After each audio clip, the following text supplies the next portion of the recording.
Hello everybody and welcome to one of our In Conversation videos. Today I am delighted to be joined by David Payne. David is from Billups, and David, it's great to have you with us. Great to be here, Paul. Thanks very much. My pleasure. David, Billups has been a member of the Mission Hubs group now for a little while. I wanted to have a chat, obviously, about what you do, but also, as I like to start a lot of these conversations off with, just to get to know you a little better. But from our audience point of view, you have a long history in the media industry. Could you tell us a little bit about your career, please? Yeah, for my sins, I'm an out-of-home lifer. Never I've mind. spent 30 years in the out-of-home industry. I've been very, very lucky to work with some brilliant people and some brilliant businesses over the years. The first sort of 10, 15 years of my career, I spent very much laser focused on the UK market as a planner of out-of-home media, working with clients and agencies to execute their out-of-home. And then towards the end of the 90s, early 2000s, I moved into more of an international role. And I joined WPP's Kinetic and started working on a more corporate basis, building out the out-of-home agency proposition into international markets. So I led Kinetic's growth into Europe, and then was very lucky to go and spend 4 years working for the Kinetic business, leading their US operations in New York. Came back, and when I came back, I got the urge to kind of do my own thing and started with a colleague of mine, Nick Bell, a business called MediaBridge, which was an out-of-home agency that was based here in London.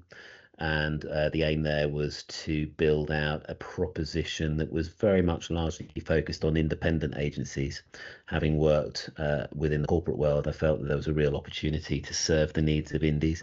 We built that for 4 years, timed it around the launch, around the start of COVID, which wasn't the best timing. Survived that, and we sold to Billups at the end of last year, and this is where you find me now, sitting in Billups, working with the global team again, back in a global role, working on partnerships and organizational development. Right. So your role is now, and I'm going to get this right, Global Chief Client Officer, yes? No, Or Global no? Chief Partnerships Officer, Right. for what it's worth. But I mean, that's largely focused on three main areas. But for the purposes of this call, I think it's primarily, the majority of time is focused on how we can build meaningful partnerships with existing clients into new territories, and with new clients anywhere that takes us. So supporting our local businesses that we have an increasing number of now, to fine tune and execute their growth plans, but also to work with some of the more globally focused businesses in multiple territories, on how we can explore meaningful partnerships with them as well. Fascinating. Okay. And I mean, I've known of Billups for a few years, and actually the growth trajectory has been tremendous over the last few years. I mean, just looking at it from the point of view of dots on maps, you a really global offer these days. Mm, Um, mm. Could you tell us a little bit for those people that don't know Billups, tell us a little bit about Billups and the sort of work that you do, both in the UK and as a global entity? Yeah, I mean, it really is a tour de force, Billups. They really have accelerated quite dramatically in the last few years. It's an American business founded by Ben Billups and his wife Heather, at their kitchen table in Portland, Oregon, some 20 odd years ago, and built a vision for out of home over the years that is very much focused on building a tech first approach, harnessing the power of tech to build smarter outcomes, smarter planning with built-in efficiency of delivery. So that business grew rapidly within the US in its first sort of 12, 13 years. And has been servicing, across the entire US, across 18 offices, I think it is, across the region, to become probably the single biggest independent buying point in the US. And the international journey started in 21, with the opening of an office in Amsterdam. and has been growing ever since. And we're doing that through a combination of organic growth, new business, propagation of clients that I talked about a little bit earlier, but also through acquisition. The great thing about Billups, from my perspective, is that it's completely independently owned. It is still owned by effectively the family, and that gives us huge scope for how we think about going and growing and developing, and how we think about the way that we reinvest in our future. So it's a business that's very agile around investment in tech and how we deploy tech. So it is I like to think of it as the perfect blend of experience, the people in the business, and technology, and using that in the way that is advantageous to our clients. And it truly is an international offer these days, from what I've seen, isn't it? It really is. So, there are kind of two main front lines to our client delivery.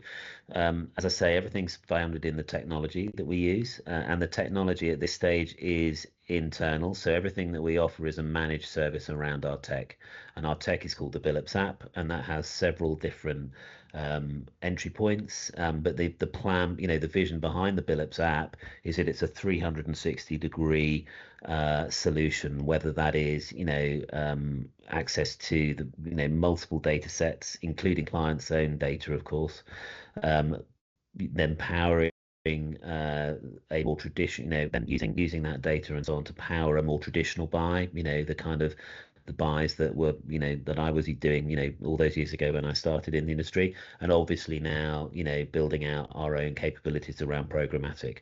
But I think the critical point and a key differentiator for us is we're putting a lot of investment in data science that give us the tools to measure and build real outcomes, because that's one of the Achilles heels of out of home has always been, I know it's brilliant. I know it's a fantastic channel and it's great for branding, but what is it delivering? And we're putting a lot of investment now to trying to prove the performance metrics of out of home as well. So, but being international, we've got kind of two front lines. We operate domestically in the markets where we have a presence. So obviously we're enormous in the US. We've just invested here in the UK, so we have a strong UK local market offering. Same in Belgium, same in Malaysia, where we're investing, and we also have, through that growing scale, international briefs and capabilities as well that we can deliver through our 15 plus offices worldwide. Cool.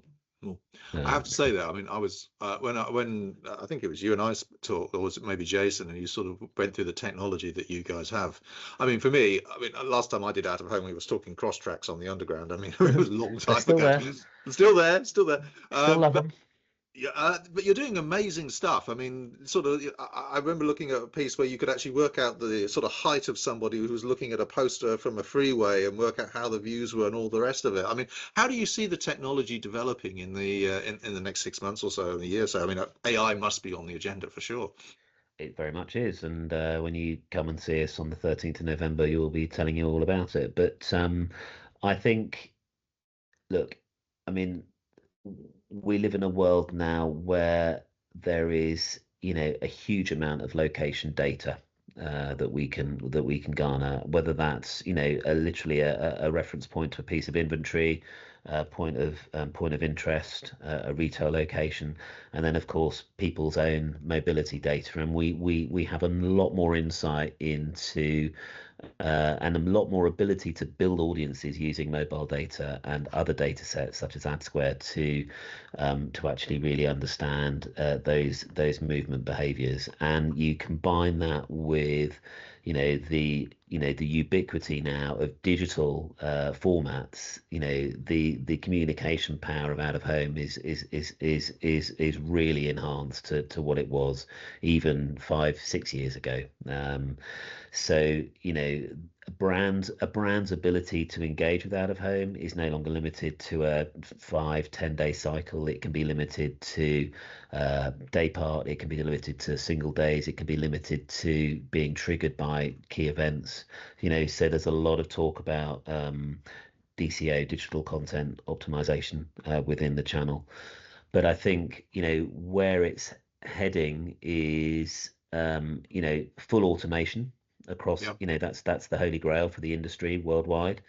And more and more access to live availability and inventory. That's certainly one of the things that we are championing: full open access to marketplaces. I think it's moving towards greater access to AI. And we're putting a lot of work into, how we can use AI to create quicker outcomes and responses. So we've just created a tool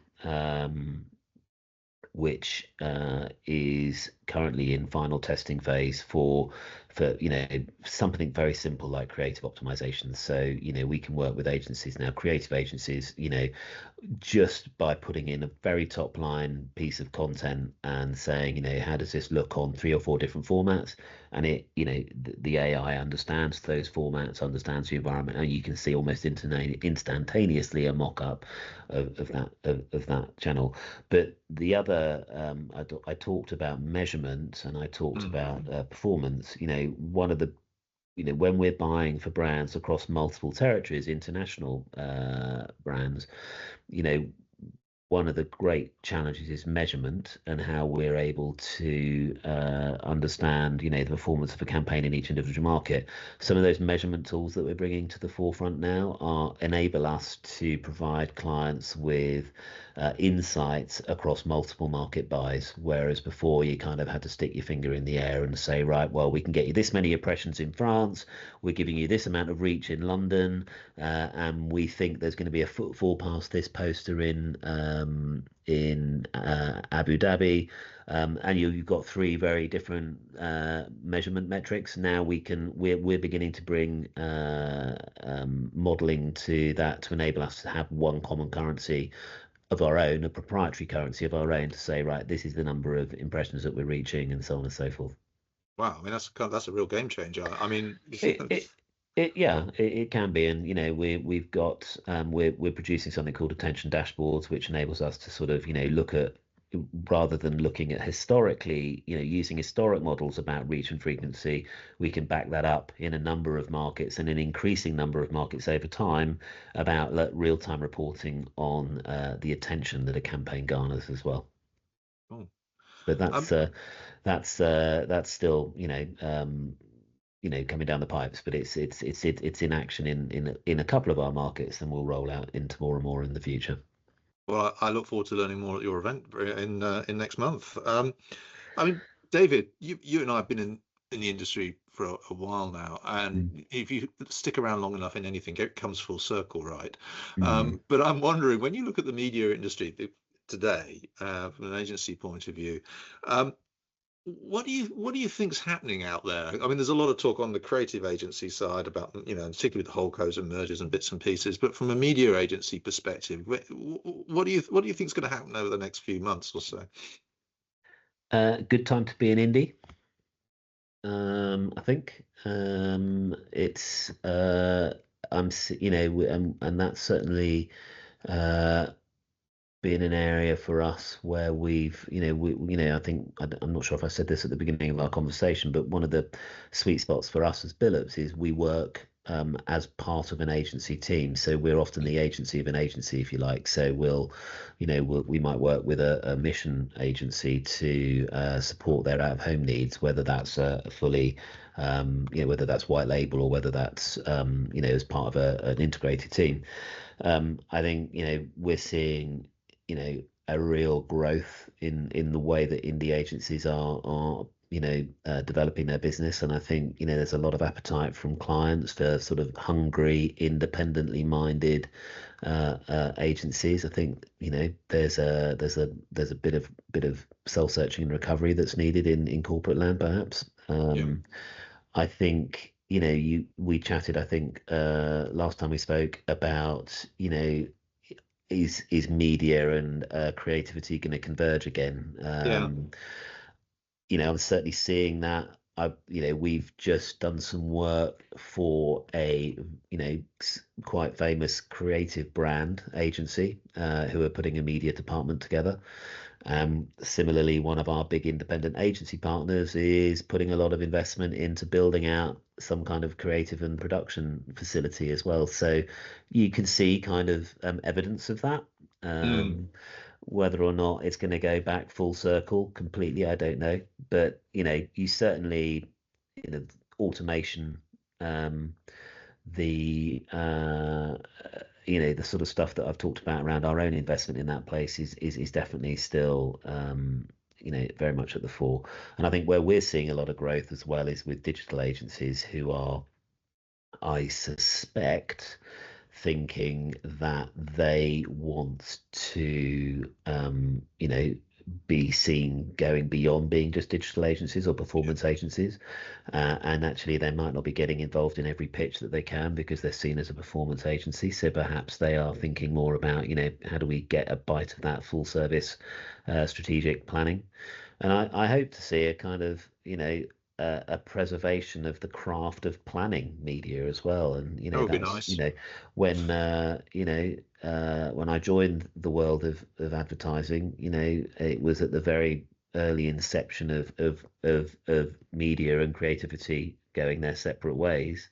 When media agencies were just getting started, and you think it's going back full circle, but certainly the heyday of some of the great media planning agencies, it would be nice to see that craft coming back, and about the comms planning and the big idea. That's not gone, but it's certainly getting lost in the mist of algorithmic media buying and planning. Yeah, no, I'd agree with that actually. That's a very good point. Um, just a bit of a silly question, really, I guess, for you. But when you look around, what for you has what have you seen recently that's been a sort of really cool use of media that you thought, yeah, that's smart. It doesn't have to be big, doesn't have to be small. Just what's really caught your imagination recently? Um, well, at the risk of championing one of our competitors' works, I love the Specsavers work. Yeah, I think that's been really smart, great creative with really good inventive placement. I think, that is one that really leaps out to me, from from that particular brand, and it doesn't get tired. I just think, and it strikes me as being a bit like the old Economist work. I used to work on yeah, the Economist out of home buy, and I know there that the creative brief was open to anyone in the agency, Abbott Mead Vickers at the time. If you came up with a line and you put, it was almost like an internal open. It's almost like put your idea in the box and see if it comes out. It was an open brief, I believe. It almost strikes me that Specsavers brief could be along those lines as well. There's, if you've got a great idea, I'm sure it goes into the. I don't know. We've done some great work with Oatly recently as well, at Billups here. Where there was you see the integration of experiential and out of home working together. A significantly large out of home campaign was paired with a significant taste test campaign to coincide. Logistically quite challenging, in terms of getting the two sides to work together, but that kind of activity breeds tangible results in terms of feedback, so that's fun. But out of home never gets old, and I suppose you won't be surprised for me to come at that question with an out of home angle. But we've just done some great work for Audemars PA, which has been their a significant anniversary for them. And they just really went to town on using bold digital formats in a bold way. Did some stuff down in Shanghai for them on the Bund where we dominated everything. Those kind of things. To get to work on those kind of things, yeah. that's not your meat and potatoes every single day. So to work on those things that produce huge amount of you know social media presence as well, and newsworthiness is also really nice to be associated with. The sort of stuff that goes in your personal portfolios we used to have. Yeah, something Yeah, like that. things Yeah, like I that. can't take Yeah. credit for the work, but certainly the team that worked on it at our end was very, very proud of it. Yeah, and I was delighted to see it go live. There's a lot of late nights, a lot of weekend work to make things like that happen. But when you see it go up, it's really rewarding. Yeah, and I guess probably the thing with out of home is that because it is out there in a big way, you really get that feeling for it as well because Yeah, it's I'm not sure transient. I'm sure without putting you on the spot, everyone's got their favorite out of home, right? Oh yeah, Yeah, yeah, and I'll always have a soft spot for The Economist because I was, working on it for years and years, and it was always exciting to see, you buy the campaign, you kind of knew, the campaign was reasonably straightforward to buy. You knew what you needed to buy, but it was always exciting to see the copy come in. It was literally one of those things that people used to come in and say, "Oh, has the copy landed yet? Can we see what it is?" And you'd get the whatever they were called. I can't remember the name of them now, but you'd get the mock-ups, and you'd be sending out the design details to all of our media owner friends, and it would be a source of great pride, and and you knew that they were going to win awards almost every season. yeah. No, and it did. At the risk of us two sounding like two old men chatting Yeah, away, we are. just to move it, just to move it on. You kind of touched on a little bit on this and how Billups works, but from a Mission Hubs agency point of view, if any of the partners watching this want to engage with you or have a question about this, how do you work with other agencies? What's the best way for them to get in contact with you, or how do we make this work? Um, so see us as a single point of entry for global out of home. I think, we've got the reach. We've got, even if we're not in market, we've got whilst we have, I think, 15 offices worldwide, we've also got boots on the ground in many, many more markets. And I think we've last count, we've bought out of home in over 90 countries. Gosh. So we know the channel, we know the media suppliers, we know the nuances of buying out of home.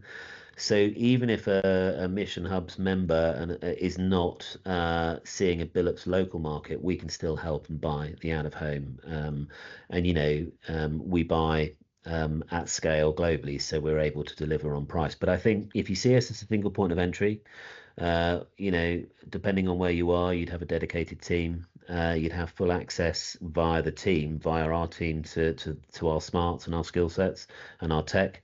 And we no brief is too small or too big. But what you will get with us is an open mind to helping develop and support your clients, whether that's white label or you want to introduce us to your clients. A lot of the time, we're behind the scenes, and that's fine for Mm, us. Um, we're here to help. It's as simple as that. perfect. Great answer. David, it's been a pleasure as ever to talk to you. As Thank you so always. much for your time. And we'll put your details on the end slide. So if anyone wants to reach out, please do. It's great to have Billups with us. A real tour de force. Thanks, David. Yeah, we're really, really looking forward to being part of the gang, and we've already had some really great conversations, and really enjoyed the event back in, when was it now? Back in March. I can't. March, years Yeah, ago, years ago. yeah, lots happened since then. But thanks, Paul, and look forward to carrying on our conversations.